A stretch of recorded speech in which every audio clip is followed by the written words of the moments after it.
Para sa bawat Pilipino, alam ko na buo ang galit ninyo sa akin ngayon. Nauunawaan ko rin kung bakit. Lalo na at malaki ang halagang nakataya.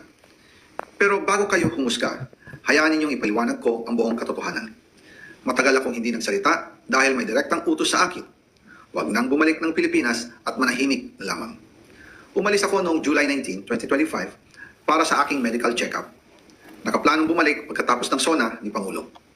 Pero habang papauwi na ako, tinawagan ako ni dating Speaker Martin Romualdez at sinabihan, "Stay out of the country. You will be well taken care of as instructed by the President." Noon naniniwala pa ako sa kanila, kaya't hindi ako bumalik.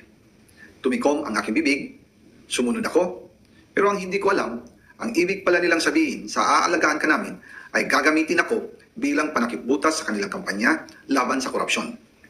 Ginawa nila akong poster boy ng kanilang sariling kasinungalingan. Ngayon, hindi na ako mananahimik, ilalabas ko ang lahat ng katotohanan. May resibo, may ebidensya, at may pangalan. Nagsimula ito nung tumawag si Secmina Pangandaman sa akin nung nag-umpisa ang BICAM process last year, 2024. Ang sabi niya, katatapos lang ng meeting nila ni Pangulo at may instructions na mag-insert o magpasok ng 100 billion worth of projects sa BICAM. At sinabi pa ni Secmina, you can confirm with Yusek Adrian Bersamin dahil magkasama sila sa meeting ni Pangulong BBM noong araw na yon.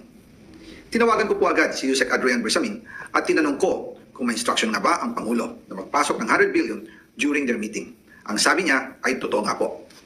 Right after our conversation, tinawagan ko po si dating Speaker Martin Romualdez at nireport ko ang instructions ng Presidente to insert the 100 billion projects. At sinabi niya sa akin, what the President wants, he gets. After ng ilang araw, nag-set po ng meeting si Secmina Pangandaman at Yusek Adrian Bersamin sa amin ni dating Speaker Martin Romualdez sa Aguado Building in front of Gate 4 ng Malacanang at nandoon din po si Yusek Jojo Cadiz. During the meeting, binigay po ni Yusek Adrian Bersamin ang listahan na worth 100 billion. Tinanong ko po si Yusek Adrian kung saan galing ang listahan. Ang sagot niya, galing kay PBBM mismo at binigay niya ito mula sa brown leather bag. Nung sinabi po ni Yusek Adrian Bersamin, yung brown leather bag, naalala ko noong nasa Singapore kami right after the elections of May 2022 sa Hilton Hotel, kami ni dating Speaker Martin and PBBM habang pauwi at pabalik ng Pilipinas, hinabol ang PSG ang brown leather bag at ang sabi ni PBBM, maiwan na lahat, wag lang ang brown leather bag. Kaya naniwala ko na utos talaga ito ng Pangulo.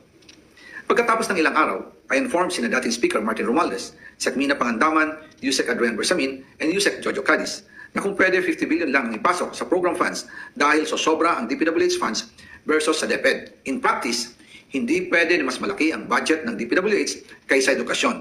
And yung balance na 50 billion, ilagay na lang sa program funds for the 2025 budget. Dahil Office of the President din ang nagre-release ng